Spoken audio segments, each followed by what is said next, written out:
Hello everyone, मैं हूं अभिषेक गुप्ता और आप सभी का गेट एकेडमिक प्लस में स्वागत है। आज की क्लास में हम डिस्कस करने वाले हैं numerical based on close cycle. That means gas power cycle में क्लोज साइकिल में हम लोग डिस्कस करने वाले हैं। ठीक है, तो जैसे कि हम लोग प्रीवियस लेक्चर की बात करते हैं तो हम वहां देखे थे कॉम्बिनेशन ऑफ रीहीट, रीजनरेटिव और intercooler based on numerical solve किए थे। जितने भी मैंने आप लोग को कंसेप्ट बताया है उसको आप प्लीज एक बार और देख लीजिए। ठीक है, जिससे क्या होगा, वहां पर जो बेसिक कंसेप्ट है वो सब यहाँ पर यूज होगा। ठीक है, स्टार्टिंग से देखा जाए तो गैस पावर प्लांट में क्या किए थे हम लोग, ब्रेटन सर्कल पढ़े थे, वहां उसका न्यूमेरिकल किया था, बट उसमें ओपन टाइप का मैंने बताया था और क्लोज टाइप का एक छूट गया था। ठीक है, उसको मैं आज क्लियर कर दूंगा। Clear that? तो देखिए, आज क्लोज साइकिल बेस्ड हम लोग न्यूमेरिकल सॉल्व करने वाले हैं। ओके, तो जितने भी हम क्या किए थे, कॉम्बिनेशन ऑफ साइकिल देखे थे, वहां पर क्या क्या कंसेप्ट, किस प्रोसेस से हम आगे बढ़े थे और कैसे कंसेप्ट मैंने लगाया था और क्वेश्चन को कैसे डील किया था, सिमिलर टू हम यहाँ पर भी डील करने वाले। कोई दिक्कत नहीं, बहुत इजी है। आपके सेमेस्टर एग्जाम में कुछ भी पूछा जा सकता है। आपको क्या करना होता है कि क्वेश्चन को केयरफुली रीड करना होगा, आराम से रीड करो और वहां से आउटपुट निकालने के बाद हम क्या करते हैं, उसके बेस्ड ऑन न्यूमेरिकल को सॉल्व करते हैं। ठीक है, फिर हम क्या करेंगे, चलो स्टार्ट करते हैं क्लोज साइकिल बेस्ड आपका न्यूमेरिकल। ठीक है, तो आराम से क्वेश्चन को रीड कीजिए, वहां से आउटपुट निकालिए, फिर इसको हम जिस प्रोसेस से सॉल्व करते हैं वैसे ही हम सॉल्व करेंगे। चलो देखते हैं क्वेश्चन में क्या दिया है ना। क्वेश्चन पढ़ के आपको समझ आना चाहिए बेसिकली कि क्वेश्चन किससे रिलेटेड है। ओके, तो देखिए क्वेश्चन दिया हुआ है, the following particulars related to closed cycle gas turbine। देखो, फर्स्ट लाइन में आपको समझ आ गया कि क्लोज साइकिल गैस टरबाइन का क्वेश्चन है। Okay, using air as the working media, air is a working fluid या फिर working media, atmospheric temperature is 26 degree Celsius, maximum temperature of the cycle 870 degree Celsius, and inlet pressure at the compressor is equal to 1 bar and final pressure of compressor is equal to 5 bar. इसको लिख लीजिए 5 bar. Okay, turbine efficiency that means isentropic efficiency for turbine is equal to 0.84 या फिर 84%, and compression efficiency is equal to 0.8। Okay, and calorific value of fuel is equal to 41840 kilojule per kg. Then heater loss is 10% heating value. Heater loss is equal to 10% of heating value. That C is equal, that means ये क्या है आपका CP is equal to 1.005 kilojoule per kg Kelvin, and this is known as gamma of air is equal to 1.4. Okay, then calculate, क्या करना है आपको, compressor work देखना है, first calculation.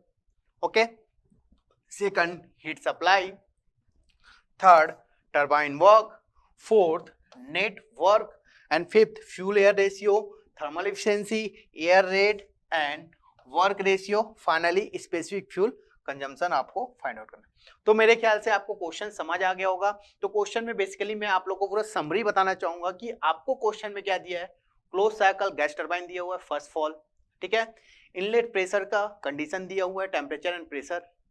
Okay, and maximum temperature दिया हुआ है क्वेश्चन में, एंड आपको compress the air, then after आपको कंप्रेसर एयर दिया हुआ, कंप्रेसर प्रेशर दिया हुआ है। ओके, यहाँ तक क्लियर है। उसके बाद आपको isentropic efficiency for turbine and compressor दिया हुआ है। ओके, यहाँ तक समझ आ गया। आपको कैलोरीफिक वैल्यू ऑफ फ्यूल दिया हुआ है। क्लियर?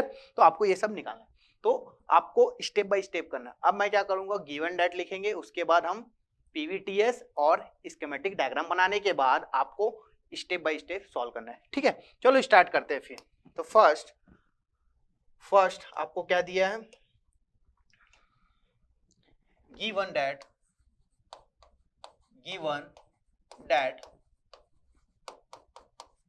क्या दिया भाई, closed cycle gas turbine, close cycle gas turbine.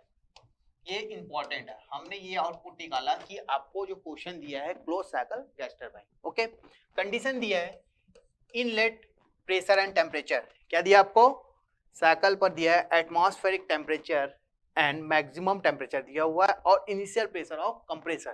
That means जब inlet of compressor, that means T1 is equal to 26 degree Celsius, इसको आपको किस में कन्वर्ट करना है, इसको हमें कन्वर्ट करना है केल्विन में। तो क्या करेंगे, 26 प्लस 273 इज इक्वल टू 299 केल्विन।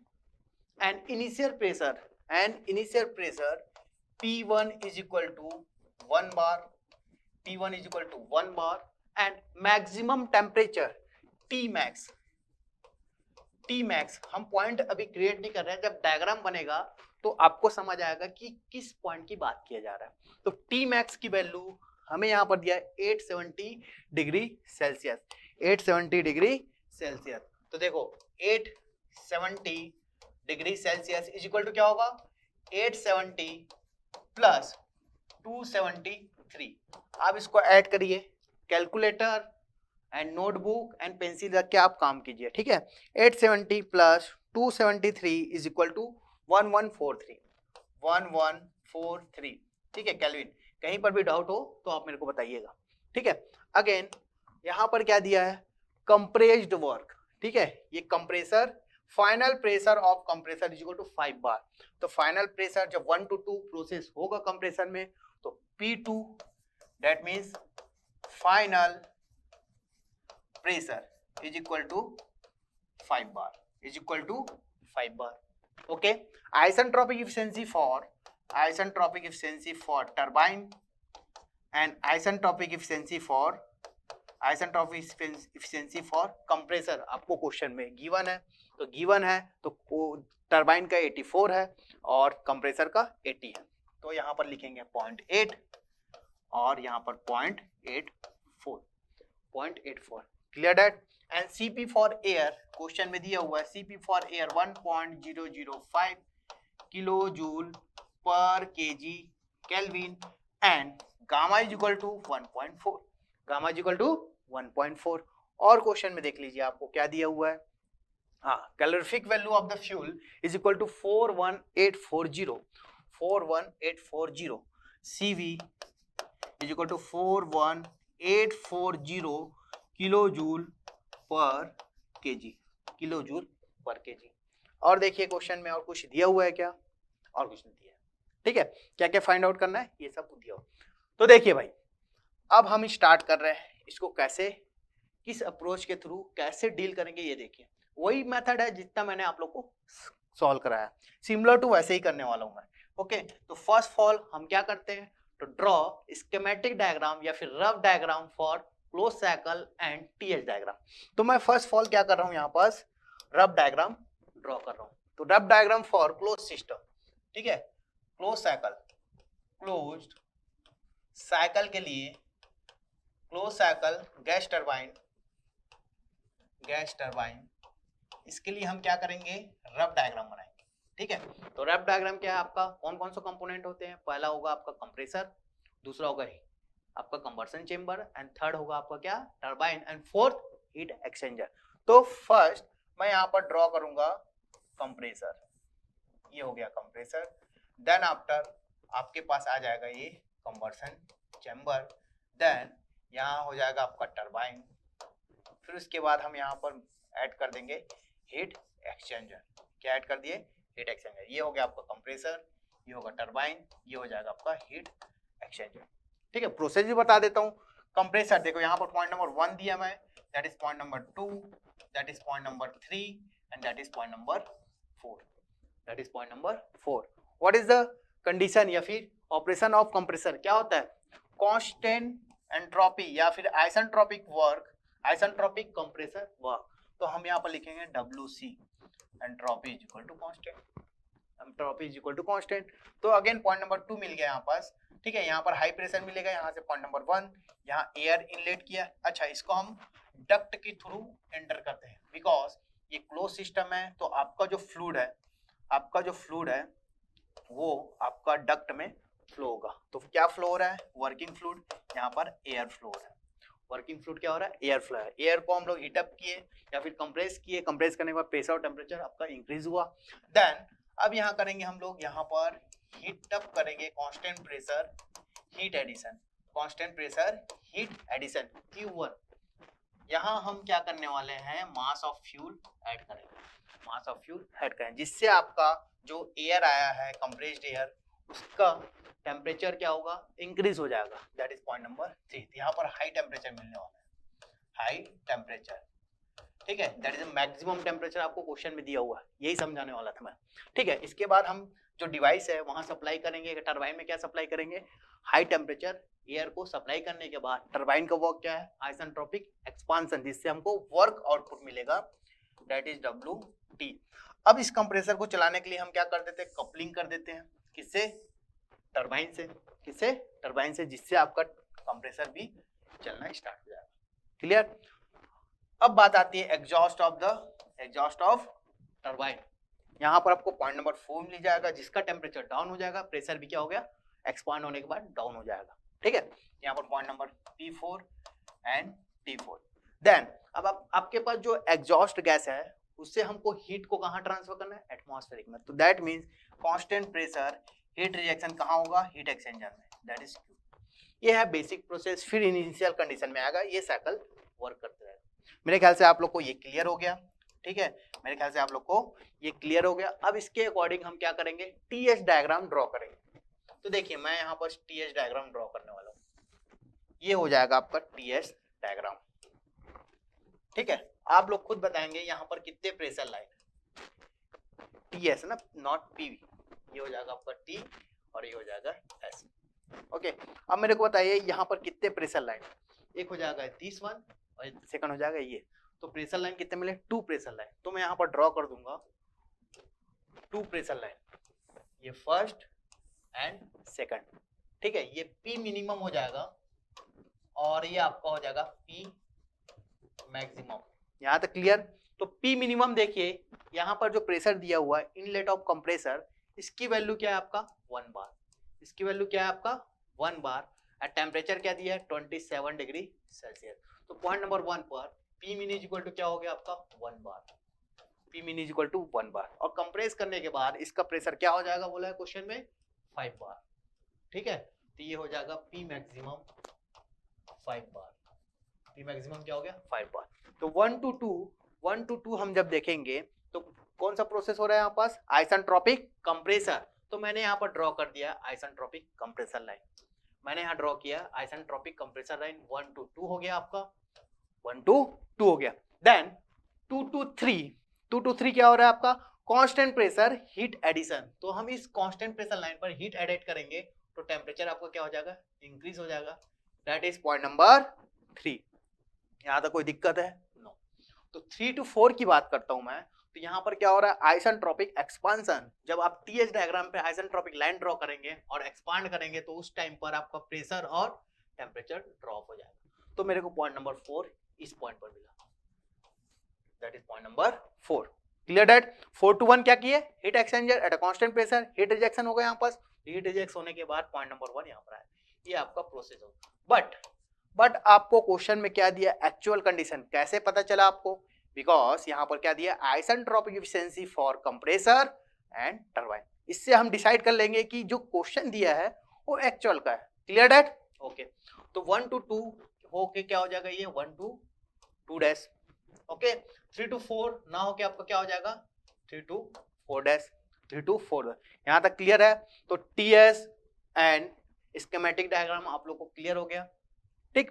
तो नेक्स्ट स्टेप क्या होने वाला है, नेक्स्ट स्टेप यहाँ पर देखो, मैं यहाँ पर दे देता हूँ, ये हो जाएगा WC, यहाँ हो जाएगा WT, ये Q एडेड हो जाएगा एंड यहाँ पर Q रिजेक्टेड हो जाएगा। Pressure is equal to constant, pressure is equal to constant, entropy is equal to constant, then entropy is equal to constant, ठीक है। चलिए फिर नेक्स्ट देखते हैं हम किस मेथड से आगे बढ़ने वाले हैं। फर्स्ट मेरा क्या रहता है कि आप सभी पॉइंट पर टेम्परेचर की वैल्यू फाइंड आउट करना है। फर्स्ट ऑफ ऑल क्या है हमारा रूल्स कि सभी पॉइंट पर टेम्परेचर की वैल्यू फाइंड आउट करेंगे। तो प्रोसेस 1 to 2 की बात करता हूं। प्रोसेस 1 to 2 मेरे को बताइए what is the process 1 to 2। तो सर प्रोसेस 1 to 2 क्या होता है, आइसेंट्रोपिक कंप्रेसर। तो यहां पर मैं लिखूंगा आइसेंट्रोपिक कंप्रेसर, आइसेंट्रोपिक कंप्रेसर। और हमें क्या पता है आइसेंट्रोपिक कंडीशन, हमें क्या पता है आइसेंट्रोपिक कंडीशन, स्टैंडर्ड फार्मूला क्या पता है भाई, T2 by T1 is equal to P2 upon P1 raised to power gamma minus 1 upon gamma. ये अपने को नोन है. और what is the P2? P2 is the maximum pressure in the given questions. P1 क्या है? Minimum question of the given questions. That means P2 is equal to 5 bar and P1 is equal to 1 bar. तो now T2 is equal to हमें यहाँ से मिल जाएगा T1 into P2 by P1. अब सभी की वैल्यू आप यहाँ पर पुटअप कीजिए. पुटअप करने के बाद डायरेक्ट T2 की वैल्यू फाइंड आउट कीजिए. तो T1 is equal to given है 299 and 5 raised to power 1.4 minus 1 upon 1.4. इसको सॉल्व कीजिए और T2 की वैल्यू फाइंड आउट कीजिए. तो मैं यहाँ पर सॉल्व करने वाला हूँ 299 multiplication of 5 raise to power 0.4 upon 1.4. साथ साथ आप लोग भी सॉल्व कीजिए, ठीक है, नोटबुक कीजिए. देखिए यहाँ पर T2 की वैल्यू मेरे को यहाँ से फाइंड आउट हो गई है. क्या? 473.56 केल्विन. 473.56 केल्विन ये मिल गया हमें T2. बट क्वेश्चन क्या है? एक्चुअल कंडीशन है. तो इस केस में हम T2 डैश की वैल्यू फाइंड आउट करेंगे. तो नाउ आइसेंट्रोपिक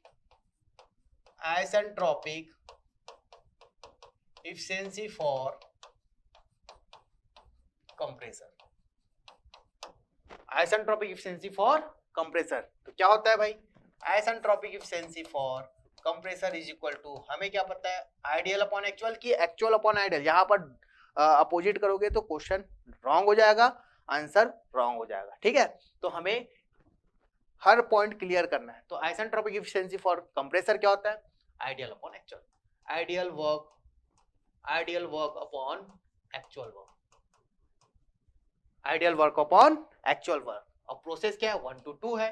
तो हम यहाँ पर लिखेंगे T2 H के फॉर्म में भी लिख सकते हो. फिर कैंसल आउट होने के बाद फाइनली हमको क्या मिलेगा? T के फॉर्म में. तो T2 minus T1 upon T2 dash minus T1. Clear that? And isentropic efficiency for compressor. और आइसेंट्रोपिक एफिशिएंसी फॉर कंप्रेसर की वैल्यू हमें क्वेश्चन में क्या दिया है? क्या दिया है भाई बताइए? कंप्रेसर के केस में दिया है 0.8. क्या दिया है? 0.8. तो यहाँ पर मैं लिख सकता हूँ क्या? 0.8 is equal to T2 is equal to क्या है? 473.56 minus of T1 is equal to 299 divide by T2 dash minus 299. Is it clear? Okay. अब इस इक्वेशन को सॉल्व कीजिए और T2 डैश की वैल्यू फाइंड आउट कीजिए. तो मैं यहाँ पर T2 डैश की वैल्यू फाइंड आउट करने वाला हूँ. ये हो जाएगा 473.56 माइनस ऑफ 299. मैंने माइनस किया तो हमें आ गया वैल्यू यहाँ पर क्या मिला? 174.56 डिवाइड बाई क्या हो जाएगा? 0.8 एंड देन प्लस 299. तो आपको फाइनली T2 डैश यहाँ क्या मिलने वाला है? 517.2 केल्विन. तो T2 dash is equal to 517.2 kelvin. That is a T2 dash. Okay, T2 dash. अब हम क्या निकालेंगे? हमको पता चल गया यहाँ पर T1 and T2 dash. T3 maximum temperature of the given questions. Okay, maximum temperature आपको दिया हुआ है. तो हमको क्या निकालना है? T4 dash. तो अगेन अब क्या करेंगे हम? इसके बाद पॉइंट नंबर 4 पर जाएंगे. Point number 4. तो पॉइंट नंबर 4 के लिए आप क्या करेंगे? Process 3 to 4. और व्हाट इज द 3 to 4? कौन सा प्रोसेस है 3 to 4? 3 to 4 प्रोसेस क्या है आपका? 3 to 4 प्रोसेस हमारे पास ये है कि आइसेंट्रोपिक एक्सपांशन. और आइसेंट्रोपिक जैसे आप लोग को दिखता है तो डायरेक्ट आप लोग को माइंड में क्लिक हो जाता है कि उसके लिए स्टैंडर्ड फॉर्मूला क्या है? क्या होगा?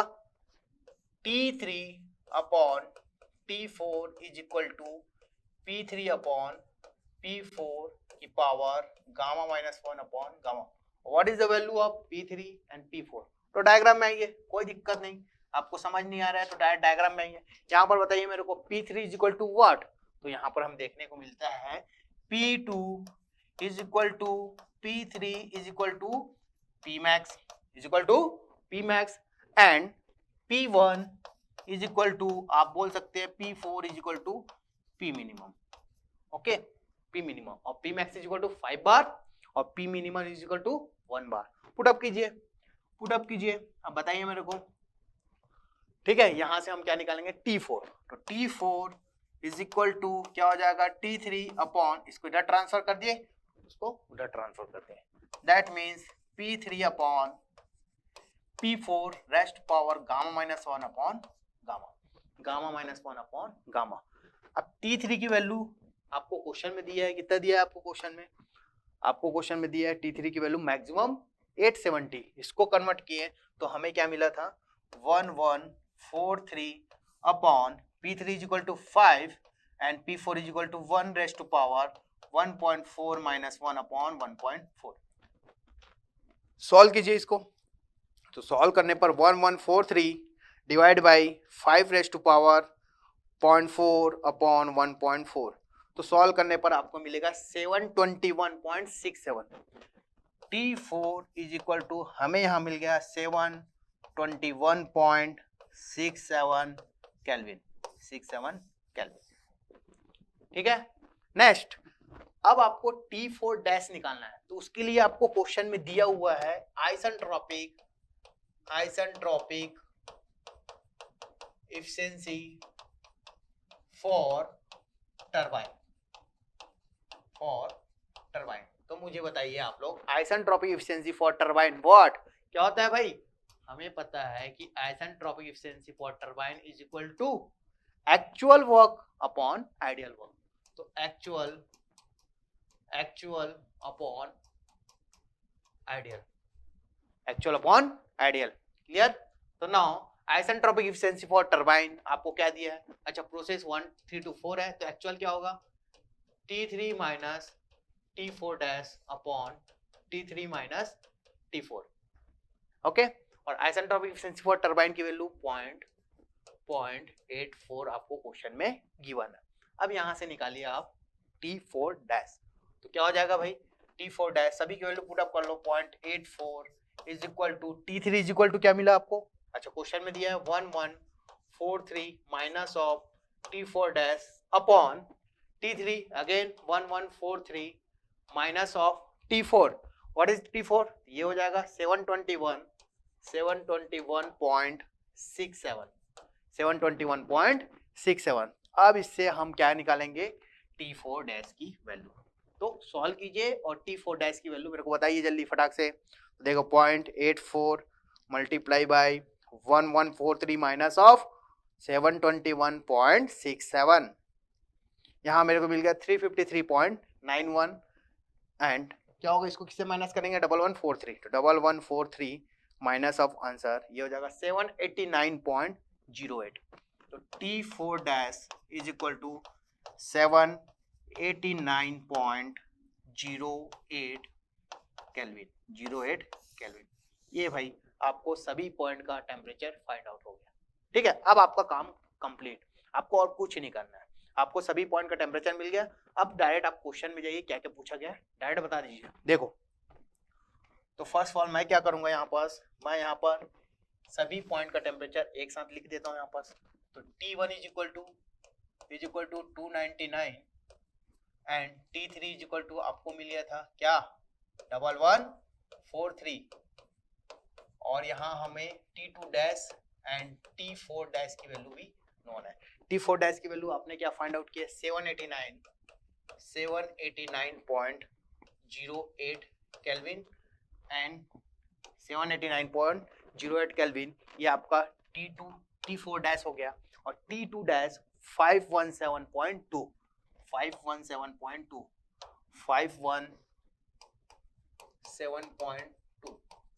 ठीक है। मेरे ख्याल से आप लोग को सभी पॉइंट निकालना समझ आ गया, ओके।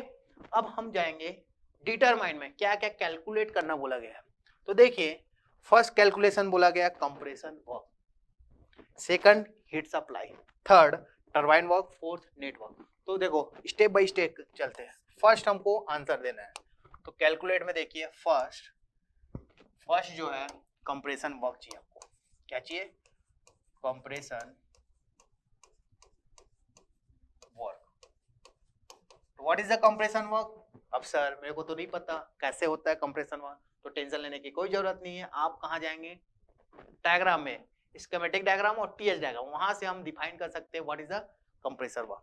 चलो मैं वहां पर पहले आप लोगों को क्लियर कर देता हूं, उसके बाद मैं आगे बढ़ूंगा कि हम क्या कैलकुलेट करें। हाँ, ये हो गया आपका मेन डायग्राम, टीएस प्लॉट। आपको अगर कंप्रेसर वर्क पूछ दिया, क्वेश्चन में कंप्रेसर वर्क पूछ दिया, तो प्रोसेस 1 to 2 है। तो आप बताइए 1 और 2 में मैक्सिमम एनर्जी किसकी है? बोलेंगे सर कि मैक्सिमम एनर्जी क्या है? पॉइंट नंबर 2 की है, और मिनिमम एनर्जी पॉइंट नंबर 1। तो हम यहाँ लिखेंगे H2 dash minus of H1। Clear? Similar to आपको बोला जाए कि टरबाइन वर्क की वैल्यू क्या है, तो हम क्या लिखेंगे यहाँ पर H3 minus H4 dash, because point number 3 की energy as compare to point number 4 is greater. Okay, now third, अगर आपको क्वेश्चन ये पूछा जाए कि हीट सप्लाई कितना है, ठीक है, what is the heat supply, तो प्रोसेस क्या है 2 डैश टू 3, तो हम क्या लिखेंगे H3 minus H2 dash. Clear? Heat rejection की बात किया जाए तो हम क्या लिख सकते हैं H4 dash minus H1, H4 dash minus H1। Okay, यहाँ तक मेरे ख्याल से आप लोगों को क्लियर है। ठीक है, अब आके देखते हैं क्या क्या होता है। तो फर्स्ट हम क्या फाइंड आउट कर रहे हैं? Compressor work. तो कंप्रेसर वर्क क्या लिखूंगा मैं? WC is equal to H2 dash minus H1। Is it clear? It is okay? Okay, then H is equal to CPT पर केजी में निकालना है। ठीक है, तो यहाँ पर हम लिख सकते हैं T2 dash minus of T1, T2 dash minus of T1। तो now CP is equal to 1.005 and T2 dash की वैल्यू हमने फाइंड आउट किया है 517.2 माइनस ऑफ 299। ओके, सॉल्व कीजिए इसको और बताइए मेरे को आंसर क्या होगा। 1.005 multiplication of 517.2 minus of 299। Solve करने के बाद हमारे पास जो आंसर आ रहा है 219.291। तो ये मिल गया मेरे को WC इज इक्वल टू 219.291, और यूनिट क्या हो जाएगा भाई? किलो जूल पर केजी, किलो जूल पर केजी। ठीक है, तो ये हो गया आपका first answer WC। First answer क्या हो गया? WC। सेकंड क्या बोला गया क्वेश्चन में? Second heat supply. क्या निकालना आपको? Heat supply. That is a heat supply is equal to क्या होगा? Heat supply that is Q added. Process क्या था? 2 डैश टू 3, तो हम यहाँ पर लिख सकते हैं H3 minus H2 dash, H3 minus H2 dash, और H3 इज इक्वल टू क्या होता है? CP into T। तो यहाँ पर हम लिख सकते हैं T3 minus T2 dash, T3 minus T2 dash. What is the value of CP for air? That is 1.005 and T3 is equal to, question में गिवन है क्या? 1143 minus of T2 dash is equal to 517.2।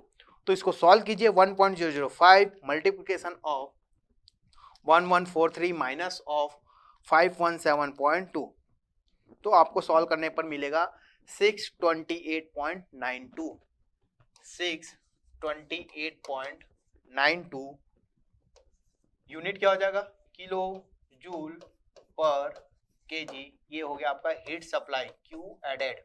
ठीक है, second answer आपको मिल गया यहाँ से। Okay, that is point number 2। Again हम आएंगे पॉइंट नंबर 3 पर। तो पॉइंट नंबर 3 आपको निकालना है टरबाइन वर्क। ठीक है, तो आप बताइए मेरे को टरबाइन वर्क क्या होगा। थर्ड पॉइंट,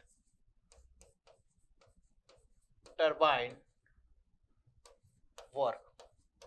ठीक है, तो बताइए भी कौन सा प्रोसेस होता है टरबाइन वर्क। अगर आप लोग को समझ नहीं आता, शॉर्ट में बाजू में लिख सकते हैं 3 to 4, बस यहाँ से समझ आ गया। अब किसकी पॉइंट की एनर्जी, किस पॉइंट की एनर्जी ज्यादा है, किसका है भाई? Point number 3। तो डायरेक्ट हम यहाँ पर turbine work is equal to, मैं लिख सकता हूँ H3 minus H4 dash. Okay, और CP इंटू क्या लिख सकते हैं? T3 minus T4 dash, T3 minus T4 dash. सभी की वैल्यू पुटअप करो और WT की वैल्यू फाइंड आउट कीजिए। तो बताइए यहाँ पास ये हो जाएगा आपका WT WT is equal to 1.005 and T3 की वैल्यू हमें पता है क्या, 1143 minus T4 dash. T4 dash की वैल्यू मेरे को यहाँ से बताइए आप लोग, 789.08 789.08। अब इसको सॉल्व कीजिए और WT की वैल्यू बताइए मेरे को। तो क्या होगा, 1.005 इंटू 1143 माइनस ऑफ 789.08। तो सॉल्व करने पर आपको वैल्यू मिल गया 355.68। तो WT इज इक्वल टू हमें यहाँ मिला 355.68 किलो जूल पर केजी। ओके, किलो जूल पर केजी। तो देखिए यहाँ पर ये आपको आंसर मिल गया, पॉइंट नंबर 4। ठीक है, अब नेक्स्ट देखते हैं टोटल नेटवर्क। 3 तक निकल गया, 4th है आपका network.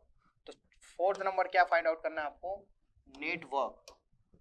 4th network. What is the network? Network क्या होता है, W net. W net is equal to हम बोल सकते हैं WT माइनस WC।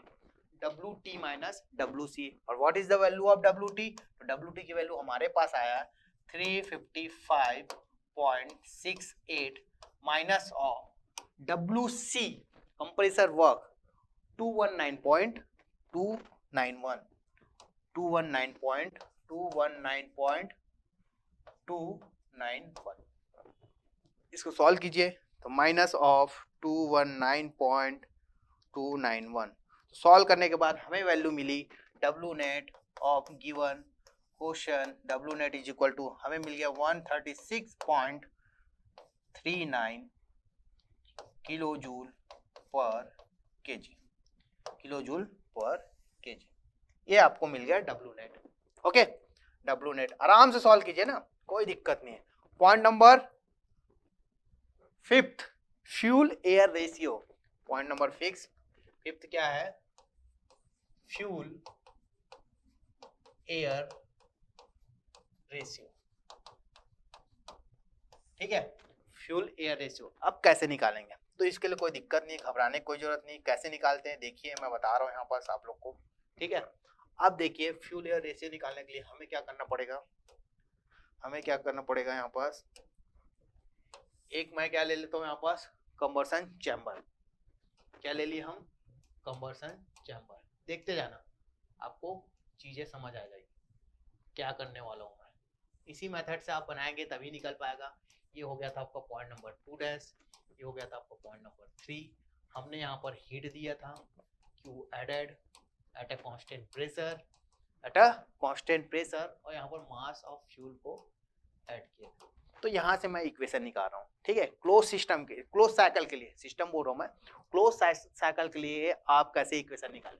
तो देखिए Q added is equal to हम क्या लिख सकते हैं, H3 minus H2 dash. Is it clear?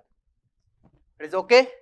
H3 minus H2 dash है ना, ये हो सकता है एक। इसको और क्या लिख सकते हैं, CP T3 minus T2 dash. अच्छा, इसमें मास फ्लो रेट हमको निकालना है, तो हम यहाँ पर कंसीडर करेंगे मास ऑफ एयर। क्या फ्लो हो रहा है बताइए, आप मेरे को बताइए। इस डक्ट में आपका क्या फ्लो हो रहा है, एयर। तो मास ऑफ एयर लिखेंगे, तो H del H is equal to mCp dt। तो मैं यहाँ पर डायरेक्ट ये लिखूंगा। देखिए ये हो जाएगा आपका m mass of air into Cp for air T3 minus T2 dash होगा। ये हो गया आपका। ठीक है, और Q एडेड क्या होगा, जब आप फ्यूल ऐड कर रहे हैं उस केस में मैंने आप लोग को एक चीज बताया था, mass of fuel into calorific value into combustion chamber. अब बोलेंगे कि sir what is the combustion chamber, question में दिया है कि नहीं। आप इस बैलेंस को बैलेंस कीजिए इसको, तो मैं इसको बैलेंस करूंगा। तो mass of air upon mass of fuel is equal to क्या मिलने वाला है, जब आप हीट एडेड को बैलेंस करेंगे तो आपको यहाँ से मिलेगा मास of fuel upon mass of air upon mass of fuel. इसको ट्रांसफर कीजिए तो हमें मिलने वाला है calorific value into combustion chamber की efficiency upon Cp into T3 minus T2 dash. What is the value of Cv and conversion chamber की efficiency? तो देखिए अब क्वेश्चन में एक पॉइंट दिया हुआ है, Cv की वैल्यू आपको दिया है 41840, ओके, एंड Cc कंबर्सन चैम्बर की एफिशिएंसी क्या दिया है, यहाँ पर दिया एक कंडीशन दिया हमें यहाँ कंडीशन दिया है heater loss is equal to 10% of heating value.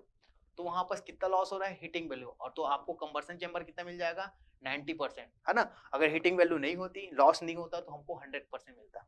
तो हम क्या लिखेंगे यहाँ पर, समझ आएगा भाई कि आपको कंबर्सन चैम्बर की एफिशिएंसी कहाँ से दी हुई है, आपको लॉस दिया हुआ है, ठीक है।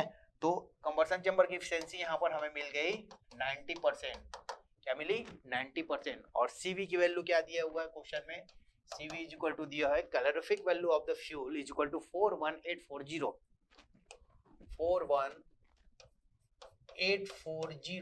किलो जूल पर केजी। अब बताइए आप निकाल सकते हैं mass flow rate, mass upon air fuel ratio निकाल सकते हैं। तो Cv की वैल्यू क्या हो गई 41840 multiplication of 0.90 upon Cp is equal to 1.005 and T3 is equal to आपको क्वेश्चन में पता है क्या है 1143 minus of T2 dash, T2 dash की वैल्यू बताइए वहां पर 517.2, 517.2। तो आप इसको सॉल्व करके मास और मास ऑफ एयर और फ्यूल की रेशियो निकाल सकते हैं। तो निकालिए 41840 मल्टीप्लिकेशन ऑफ 0.9 अपॉन 1.005 इंटू क्या हो जाएगा 1143 माइनस ऑफ 517.2। सॉल्व करने के बाद आपको जो वैल्यू मिल रही है 59.87। तो हम इसको एयर फ्यूल रेशियो लिख सकते हैं, air fuel ratio is equal to 59.87, ठीक है 59.87। आपको क्वेश्चन में क्या फाइंड आउट करना है, फ्यूल एयर रेशियो। तो फ्यूल एयर रेशियो क्या हो जाएगा, फ्यूल एयर रेशियो हो जाएगा, फ्यूल एयर रेशियो जिसको इसको अपोजिट कर दीजिए तो मिलेगा 1/59.87।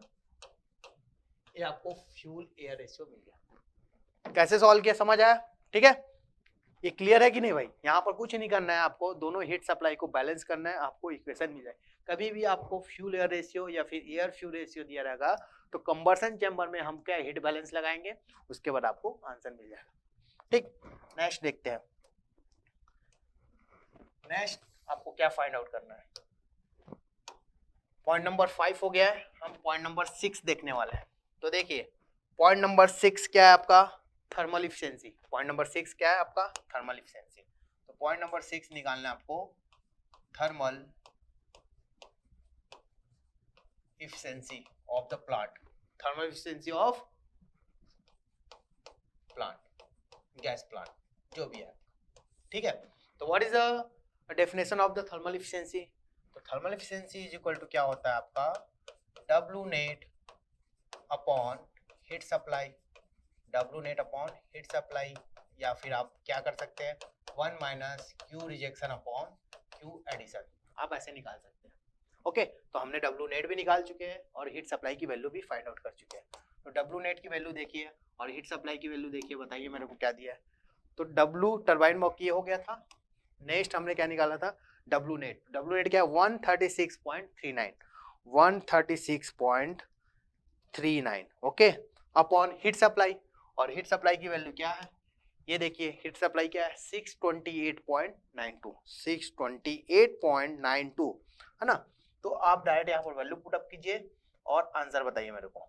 तो देखिए यहाँ पर मैं लिख सकता हूँ 136.39 अपॉन 628.92। सॉल्व करने पर आपको वैल्यू मिलेगी 0.216, 0.216, दैट मीन्स 21.6%। ये हो जाएगा thermal efficiency of given question, okay. Next देखिए आप निकालना है आपको नेक्स्ट एयर रेट, ठीक है। नेक्स्ट निकालना है point number 7 air rate. Air rate क्या होगा, ठीक है, इसी को बोलते हैं हम लोग स्पेसिफिक एयर कंजम्पशन। क्या बोलेंगे, स्पेसिफिक एयर कंजम्पशन या फिर air rate is equal to, formula बताया था मैंने आप लोग को, क्या? Mass of air into 3600 upon W net, और इसका यूनिट क्या हो जाता है, केजी पर किलोवाट आवर।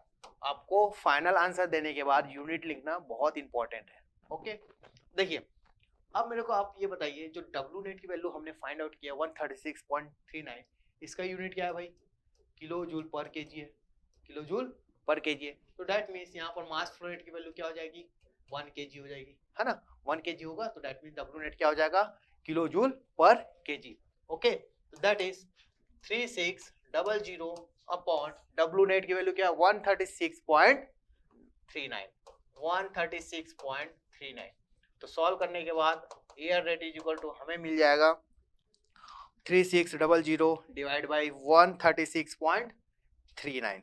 तो सॉल्व करने के बाद आपको मिला 26.39, 26.39 है ना, केजी पर किलोवाट आवर, केजी पर किलोवाट आवर। ये आपको एयर रेट की वैल्यू निकल गई, ठीक है, आपको क्या मिल गया, एयर रेट। नेक्स्ट देखिए कहाँ तक हो गया आपका, दिस वन। अब नेक्स्ट निकालना है work ratio. What is the work ratio, work ratio क्या हो गया 8, पॉइंट नंबर 8, वर्क रेशियो, ठीक है। तो W R is equal to क्या होता है, W net upon W T, that means total net work done upon turbine work. ये क्या कहलाता है आपका, वर्क रेशियो। और नेट वर्क हमने क्या फाइंड आउट किए हैं, नेटवर्क क्या फाइंड आउट किए 136.39, 136.39 डिवाइड बाई डब्ल्यू टी। तो डब्ल्यू टी में जाइए, W T that means turbine work. तो टरबाइन वर्क क्या मिला अपने को यहाँ पास 355.68, 355.68। अब इसको डिवाइड कर देंगे तो डब्ल्यू आर निकल जाएगा। तो W R is equal to क्या हो जाएगा 136.39 डिवाइड बाई 355.68। तो सॉल्व करने के बाद आपको यहाँ पर मिलेगा 0.3834, work ratio is equal to 0.3834। कहने का मतलब ये हो गया W R is equal to 38.34%, ठीक है, ये हो गया वर्क रेशियो। फाइनल लास्ट आपको पॉइंट नंबर 9 की बात करें तो यहाँ पर स्पेसिफिक फ्यूल कंजम्पशन दिया हुआ है, ठीक है। पॉइंट नंबर 9 की बात करें तो स्पेसिफिक फ्यूल कंजम्पशन आपको दिया हुआ है। देखो आपको निकालना है स्पेसिफिक फ्यूल कंजम्पशन, ठीक है। अब देखिए स्पेसिफिक फ्यूल कंजम्पशन, इसको शॉर्ट में क्या लिखते हैं, एस एफ इंटू सी। इसकी वैल्यू क्या हो जाएगी, मास of fuel into 3600 upon W net, okay. Unit क्या हो जाएगा, अगेन यूनिट क्या हो जाएगा, केजी पर किलोवाट आवर। अब यहाँ पर यूज होगा फ्यूल एयर रेशियो, ठीक है। यूनिट पर ध्यान दीजिए, यहाँ पर इंपॉर्टेंट है आपको समझने के लिए, यूनिट पर ध्यान देना, ठीक। यहाँ पर जब मैं वैल्यू निकालूंगा डब्ल्यू नेट, तो डब्ल्यू नेट आपस वैल्यू क्या है इसका, डब्ल्यू नेट का यूनिट क्या है, यहाँ पर जो डब्ल्यू नेट हमारे पास है किलो जूल पर केजी है, किलो जूल पर केजी है, ठीक है। तो बताइए यहाँ पर हमें क्या करना पड़ेगा कि ये जो है आपका क्या हो जाएगा, किलो जूल पर केजी है, तो मास ऑफ फ्यूल से, मास ऑफ एयर से यहाँ पर डिवाइड कर दूं मैं। समझ आ रहा है क्या बोलना चाह रहा हूँ मैं, देखिए मास of fuel upon mass of air into 3600 upon W net, okay. जब मास ऑफ फ्यूल का केजी हो जाएगा, इसका भी केजी हो जाएगा, ठीक है, केजी कैंसल आउट हो जाएगा, देन फाइनली हमको क्या मिल जाएगा, दिस वन, है ना, ठीक। Mass of air is equal to A, mass of fuel upon mass of air की वैल्यू हमें क्या पता है, क्वेश्चन में हमने निकाला है, क्या निकाला है, देखिए यहाँ पर समझ आया क्या किया मैं, क्योंकि हम यहाँ पर mass of air is equal to 1 kg लेके चल रहे थे, 1 kg लेके चल रहे थे, या फिर डायरेक्ट क्या कर सकते हो, ठीक है ना, यहाँ पर क्या है पर केजी के हिसाब से है, मास ऑफ एयर पर केजी है, तो इसमें फ्यूल एयर रेशियो का मल्टीप्लिकेशन हो जाएगा। तो मैं यहाँ पर क्या लिख सकता हूँ, देखिए फ्यूल एयर रेशियो हमने फाइंड आउट किया 1/59.87, 1/59.87, तो 1/59.87 इंटू 3600 अपॉन डब्ल्यू नेट, और डब्ल्यू नेट की वैल्यू हमारे पास क्या है बताइए, W net is equal to 136.39, 136.39, तो यहाँ मैं लिख सकता हूँ 136.39। इस इक्वेशन को सॉल्व कीजिए और स्पेसिफिक फ्यूल कंजम्पशन निकालिए। तो देखिए 3600 डिवाइड बाई 59.87 इंटू 136.39, तो सॉल्व करने के बाद हमारे पास जो वैल्यू मिली 0.4408, specific fuel consumption is equal to 0.4408 kg पर किलोवाट आवर। तो ये आपका क्वेश्चन कैसे अटेम्प्ट किए, किस प्रोसेस से अटेम्प्ट किए, आप लोग को समझ आया, ठीक है। तो क्वेश्चन देखने के बाद आपको क्या करना है, आपको केयरफुली रीड करना है क्वेश्चन को, वहां से आउटपुट निकालने के बाद आपको ये समझ आएगा कि किस टॉपिक का क्वेश्चन दिया, और जैसे ही टॉपिक का क्वेश्चन दिया है उसका रफ डायग्राम बनाएंगे, फिर उसके बाद टीएच डायग्राम बनाइए, देन आफ्टर आप सभी पॉइंट का टेम्परेचर फाइंड आउट कीजिए और जो जो क्वेश्चन में पूछा गया आप निकालिए। तो आई होप आपको क्वेश्चन क्लियर हो गया होगा। सिमिलर टू अब नंबर ऑफ क्वेश्चन अटेम्प्ट करेंगे तो आप प्रैक्टिस करेंगे तो आपको ये माइंड में सेट हो जाएगा कि क्या क्या होने वाला है। क्लियर डैट, समझ आ गया? आपको आइसेंट्रोपिक एफिशिएंसी दिया है तो एक्चुअल कंडीशन दिया है, अगर नहीं दिया है तो आइडियल कंडीशन दिया है, ये सब क्लियर हो जाएगा, ठीक है। तो जितने ज़्यादा क्वेश्चन बनाएंगे उतना ज़्यादा आपका प्रैक्टिस होगा। तो आप जितने भी इस मॉड्यूल का कंसेप्ट बताया, देन न्यूमेरिकल बताया, उसको रिपीट कीजिए, नोट्स बनाइए और उसको कंटिन्यूएशन प्रैक्टिस कीजिए, तो आपको ये सभी सारी चीज़ें इस यूनिट से क्लियर हो जाएगा। आपका सेमेस्टर एग्जाम में यहाँ से क्वेश्चन आने के चांसेस ज़्यादा है। मैंने ओपन का भी बता दिया और क्लोज का भी एक क्वेश्चन बता दिया, ठीक है। तो आई होप आप लोग एंजॉय कर रहे होंगे क्लासेस, ठीक है। इस वीडियो को लाइक एंड शेयर करना और हमारे चैनल को सब्सक्राइब करना, ठीक है। तो नेक्स्ट क्लास में मिलते हैं। Okay, thank you.